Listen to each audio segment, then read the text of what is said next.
Everyone wants to know, how do I create a podcast that people are going to be listening to?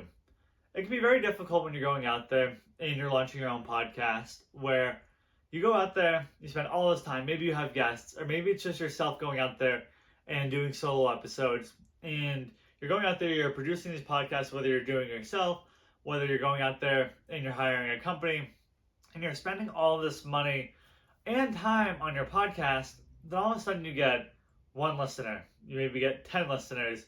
Maybe your podcast is doing decent, you're getting 100 listeners right off the bat, or maybe even more than that as the months go on. But the aspect that you want to do with your podcast is you want to create a podcast that people are going to be listening to. So right off the bat, you want to make sure that you have the right equipment. And what I mean by the right equipment is having a good quality podcast microphone, and you want to make sure that the guest coming onto your show also has a good quality podcast microphone. Typically, if someone has been a podcast guest before, then they're going to have a good microphone. If they haven't been a guest before, maybe they haven't. So you just want to ensure that the guest that you're going to be interviewing has a good quality podcast mic. Like I always say, I recommend the Blue Yeti mic, the Blue Snowball mic, anything by Audio Technica.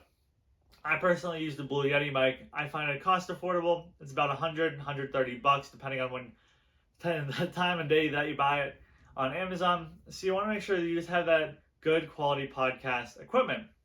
So that's the first and foremost. No one's going to want to listen to a podcast where the audio quality isn't going to be great.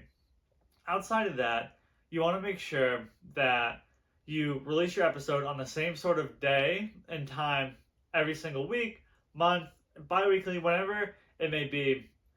As an example, for our podcast, I release a podcast interview every Monday, and I release a piece of helpful content every Thursday, and that's the schedule that I like to stick to. Or if I had a podcast and I released it on Monday, maybe I released an episode on Wednesday, and maybe the following week on the Thursday, and you can start to see it's sort of all over the map, and the audience isn't going to know when the next interview is going to be going live. I know for the podcast that I listen to on a weekly basis, I know, okay, every Monday, this podcast is going to produce an episode, so I know when I'm at the gym in the morning, working out, I'm going to listen to this specific show on Mondays. I know on Tuesdays, and to give you an example, like I like to listen to the Nick Bear podcast. His podcast typically comes out on Mondays. On Tuesdays, I like to listen to the Bedros Keuilian show. On Wednesdays, I like to listen to the Left Field Investor podcast. They usually have their episodes go live on Sunday, Monday. So I know what can I expect. So I have the same 3 podcasts that I listen to Monday, Tuesday, Wednesday, and then maybe I'll mix it up on Thursday and Friday depending on which shows that I'm going to be listening to. But I know those podcasts are going to be producing episodes because they've been doing it for a very long time on those specific days. So you just want to make sure that you're consistent with that. Now, when it comes to the podcast itself, how do you get people to listen to it? What is going to make your show unique compared to all the other podcasts that are out there? If you're just a general real estate show, how can you differentiate your podcast compared to the other podcasts that are out there? As an example, for myself, for our real estate podcast, per se, REI Marketing Secrets, I like to bring folks on that come and focus on an LP perspective, where what I can do with them in that LP perspective is talk to them about how do they communicate with investors? What does it look like when someone invests with them? How does someone invest with them, or how does someone schedule and book a call with them? What type of returns can they expect? And basically everything in between. So that way you know that when you're going out there and you're listening to our show, yes, I'm going to dive into their background, but you can also know as an LP person, someone's going to be a limited partner investing in these real estate deals, you know what type of returns you can expect from these deals within itself. And then on the flip side, if you're a GP, you can understand, okay, like here's how often they communicate. Here's how often they send out reports. These are the type of returns they're expecting. This is where they're looking. Here's how they find their investors. And that's the way that I like to structure it. And I like to keep it very conversational. I find that people don't like to listen to a podcast where I just, okay, the guest says something, next question, the guest says something, next question, the guest says something, next question.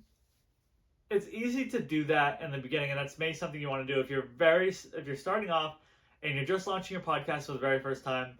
It's easy to do that where you have the interview and you have the episode and you're just firing off questions as the guest. what I like to do is I have a side of questions that I'll typically ask every guest, or I'll set aside the questions and I'll mix it up. Sometimes I might ask, how do they find their investors? And when I'm talking to them about their company, that question will just come out. They'll tell me how they market their company, how they do the reporting for their company. So I'm not going to redo that information all over again. I'm going to cross it off, and then I just take notes throughout the interview, like, oh, they made an interesting point about that. Oh, I want to touch on that. I like to give you an example. A gentleman that I was interviewing the other day, he was talking about vertically integrated property management companies, which means that, let's say this operator, they're owning a multifamily unit in a different part of the country, let's say Texas as an example. They're not dishing out their property management company to a third party management. They have it vertically integrated within their own company, so that way they can have more control over the aspect, and then that way they can cut costs there as well. So when I mentioned that, I wanted to dive more into that specific question, because I've heard of these sponsors and operators, especially in the multifamily space, given everything that's happened over the last couple of months or so, where now all of a sudden that these companies have to do these vertically integrated property management companies because they have to cut costs because interest rates have risen and different things like that. So I'll ask a question based on that. But again, I just like to keep it very conversational.